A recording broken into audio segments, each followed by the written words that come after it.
Thanks for checking in with me again. I never quite know how to start these videos, so let me just launch into it. This is the end of week 4, and so we are beginning the week 5, and we are we were just past the halfway point at this point, although I personally am not.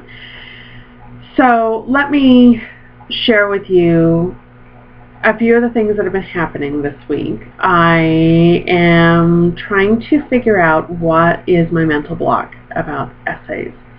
And I could probably talk for a good hour about essays and why I'm not practicing them, why I'm avoiding them. And I admit here now freely that I am avoiding practicing essays.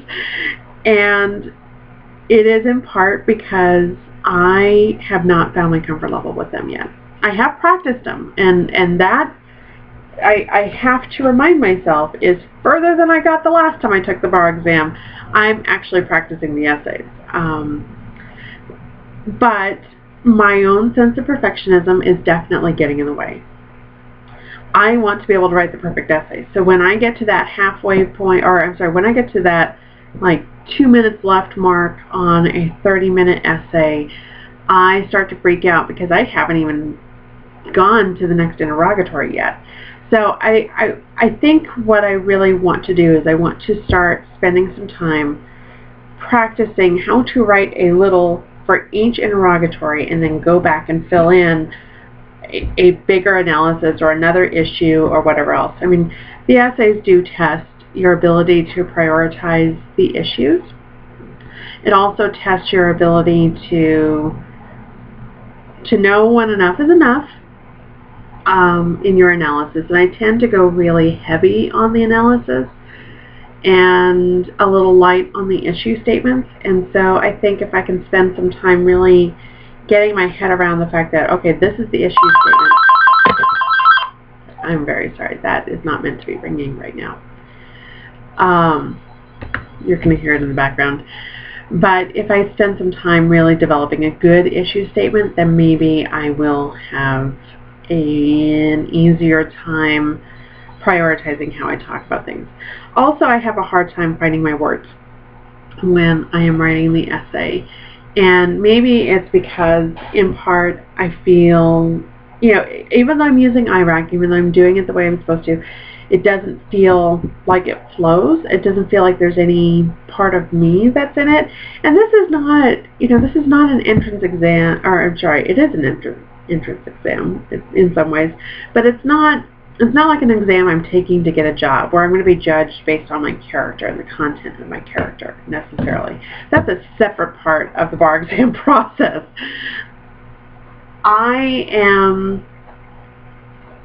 I don't know. I keep feeling like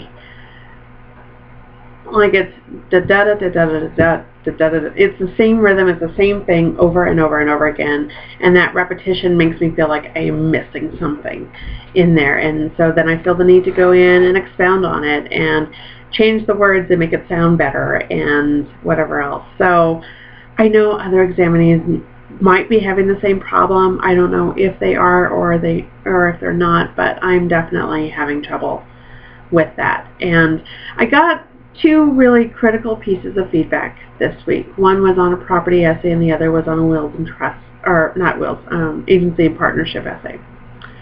And the property essay, I really felt like I missed an entire line of questioning that I really should have been more cognizant or aware of.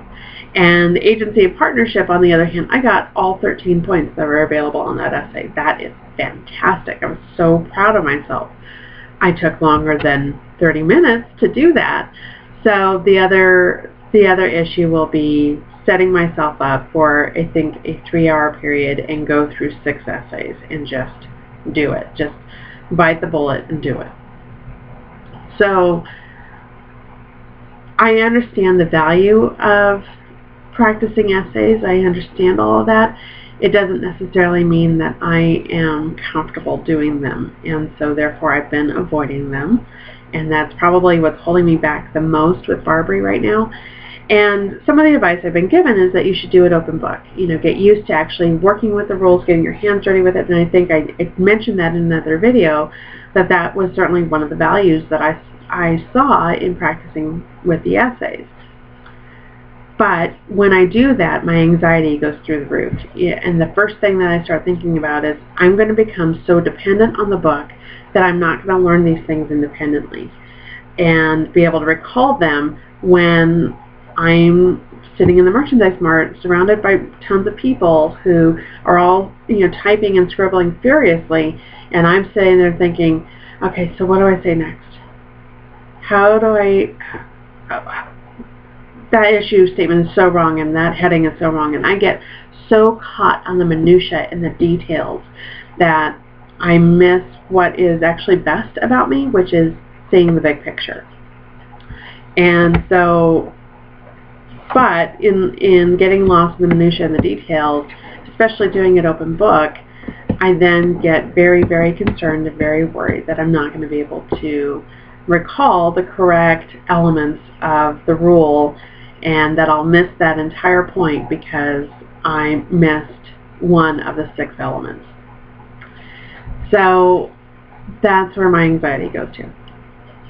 The other thing that happened this week was there was a mock test for the MBE, which was great to do. Very good, valuable experience for me, and frightening to live through. I mean, and again, I know all of this practice is to help you build your confidence so that you walk in there and it's like, oh, I've been doing this all week. This is nothing. Which is great. That'd be great if that's what I end up feeling when I walk in there. I don't know if I want to be that nonchalant about it, but I do want to be calm and I do want to be confident. But this MBE mock test was, I walked out of there in tears, and I called my husband and I broke down because he and the boys had just ate, and I wanted to eat and process with him because he's the person I process everything with. And I lost it. I started crying and sobbing. And if this had been the actual MBE, I'd be sitting in my car crying during lunch and then having to walk in and do it again. And what do you think that would do to my confidence level and to my calm and zen? Probably tank it before I ever really had a chance to use it. So here's what happened during the MBE mock test.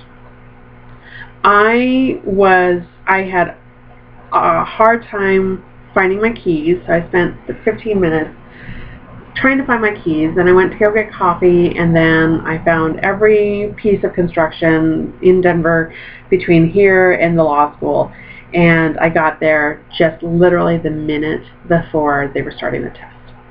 That was terrifying. I sat down, I had gotten my pencils out, and then I was like, okay, start. And I was not ready. So I was not mentally ready to start. I was not mentally prepared to, I felt like I wasn't prepared subject-wise either. And some of the things that I learned was that the distractions in the room really, really get to me. There was a point where I think in the first 15 questions, there had been a ton of people coughing in the room. And it was like once one person started, then 12 others had to join in. It was really distracting and really annoying. And then about maybe 30 questions in, or no, 20 questions in, I started trying to check out the time and trying to pace myself. Well, that's all well and good if that's available during the bar exam for me. But the problem is that then I started obsessing about time, and then that made me take more time. And that made me take more time when I was in the middle of the test. So that was very difficult. Then around question 40, as I'm noticing that I'm about maybe 6 minutes behind where I really want to be, I then started comparing myself to everyone else in the room. And not in a positive self-esteem sort of way. This was things that have absolutely nothing to do with the actual bar exam itself, and superficial, stupid things. So oh my God, you know, she has snacks out and I didn't bring any snacks and I'm so unprepared. I'm so horrible and I'm so disorganized. And oh, he has 6 pencils and I only have 3 pencils. Maybe I should have brought 6 pencils. Maybe I should be bringing more with me. And so then I start making this mental list in my head. So what I've been, and the comparisons did not stop from there. It then turned into inward self-judgments. I had gone to lunch with an old colleague and we spent a lot of time reminiscing about when we were working together. And so then I was regretting some of the things that I had said, like, oh, I shouldn't have said that. That was such a stupid thing to say, and he'll never respect you anymore. And I wasn't dressed appropriately. I was in some of my belly dance gear, and so I felt really embarrassed because nobody, and some people were literally in their pajamas, and that's fine. But I was not recognizing that, and I felt like I wasn't dressed ready to succeed. And so I was getting on my own case for a ton of different things. So eventually what I wrote actually on my paper was, and I would pull it out, but I don't want to search, something along the lines of, stop paying attention to everybody else and pay attention to the fact that you know what you're doing and you can succeed on this. Be present. Everyone else has their own battles. You just don't see it. So even if someone was on question 60 when I was only on question 40, that doesn't necessarily mean that they were confident about it. It may just mean that they decided to just move on and just plow on through. And if they get a great score, great on them.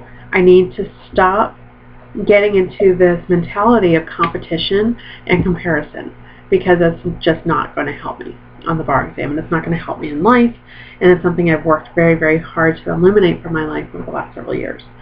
But yeah, I broke down when I got out of there, and when I sat down and I graded it, I noticed some patterns, and I noticed that when I was stressing out, my performance really went down.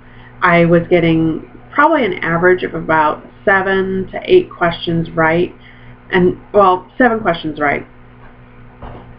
And then I started freaking out and started getting only 4 questions out of 10 right.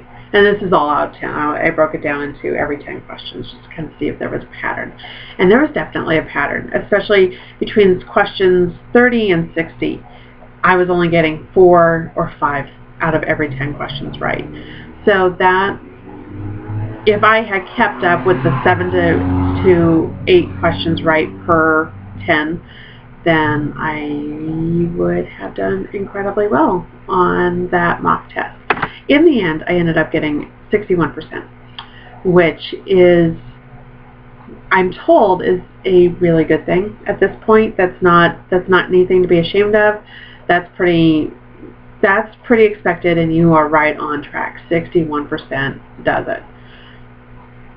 It doesn't feel that way, but I also need to keep into perspective, 61% is where I was when I took the bar exam the first time. That is what my score ended up being, was around 61, 62%.